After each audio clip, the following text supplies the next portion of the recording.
नमस्कार दोस्तों, आप सभी का स्वागत है हमारे यूट्यूब चैनल पर। आज हम बात कर रहे थे, पिछले पार्ट में मैंने बताया था कि अमर सिंह के बारे में चर्चा कर रहे थे। जब 1597 में महाराणा प्रताप की मृत्यु हो गई, अब महाराणा अमर सिंह बन गए थे। तो अगर आपने पहला पार्ट नहीं देखा है तो जिसकी लिंक मैं डिस्क्रिप्शन में दे दूंगा और आई बटन पे भी दे दूंगा। और जब अमर सिंह महाराणा बने, उस समय दिल्ली का शासक था अकबर। अकबर ने कहा कि हम महाराणा प्रताप से संधि नहीं कर पाए, महाराणा प्रताप को तो नहीं झुका पाए, महाराणा प्रताप के स्वाभिमान को तो नहीं डिगा पाए, लेकिन अमर सिंह अब महाराणा बन गए हैं तो हम अमर सिंह को आसानी से झुका सकते हैं। तब दरबार में मंत्रियों में से टोडरमल जैसे भी मंत्री बैठे थे, उन्होंने कहा कि शायद हम महाराणा प्रताप को झुका सकते थे, लेकिन कुंवर अमर सिंह को नहीं झुका सकते हैं। ना तो वो संधि करेंगे, ना ही आपसे पराजित होंगे। वो एक ऐसे महान योद्धा हैं। कई इतिहासकारों ने अमर सिंह के बारे में लिखा है कि अमर सिंह अपने पिता महाराणा प्रताप से भी बलिष्ठ थे। उनकी कद महाराणा प्रताप से भी काठी थी।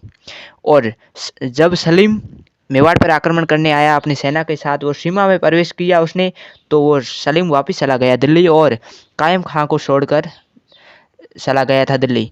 अमर सिंह ने कायम खान को मौत के घाट उतार दिया।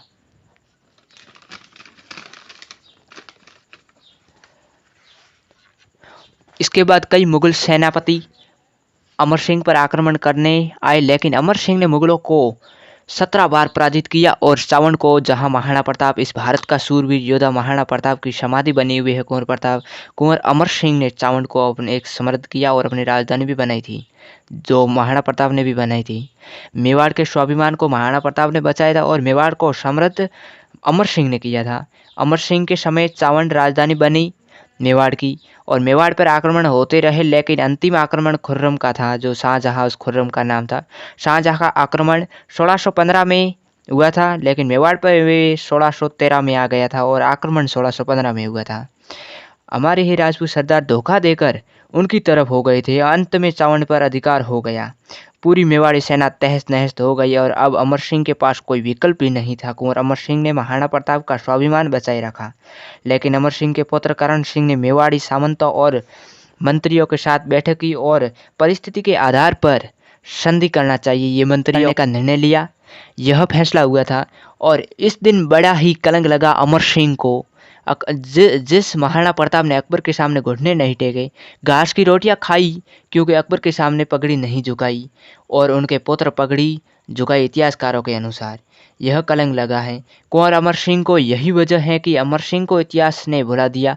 इसकी वजह, इन्हीं संधि की वजह से अमर सिंह को लोग याद नहीं करते हैं। यह मजबूरी परिस्थितिगत रही थी। इस संधि में अमर सिंह की एक शर्त थी कि मेवाड़ का कोई भी शासक मुगल दरबार में उपस्थित नहीं होगा और न ही वहां पर हाजिरी देगा। और यह संधि या यह प्रथा अंग्रेजों तक चली आ रही थी। और जब अमर सिंह ने संधि करने के बाद मेवाड़ राजघराना छोड़कर एक झोपड़ी में रहने लगे और एकांत जीवन यापन किया। वो बड़े ही पश्चाताप थे, यानी वो सोच रहे थे कि मैंने अकबर से संधि कर दी, और महान मेरे पिताजी महान थे, उन्होंने भी संधि नहीं की, उन्होंने अपने स्वाभिमान को बचाए रखा, और यही सोच रहे थे। 5 वर्ष के बाद उनकी मृत्यु हो जाती है। और आज के वीडियो में इतना ही, जानेंगे अगले वीडियो में फिर मिलेंगे नए और बेहतरीन वीडियो के साथ। अभी तक आपने हमारे चैनल को सब्सक्राइब नहीं किया तो चैनल को सब्सक्राइब कीजिए और वीडियो को लाइक कीजिए और दोस्तों के साथ शेयर जरूर कीजिए। धन्यवाद दोस्तों।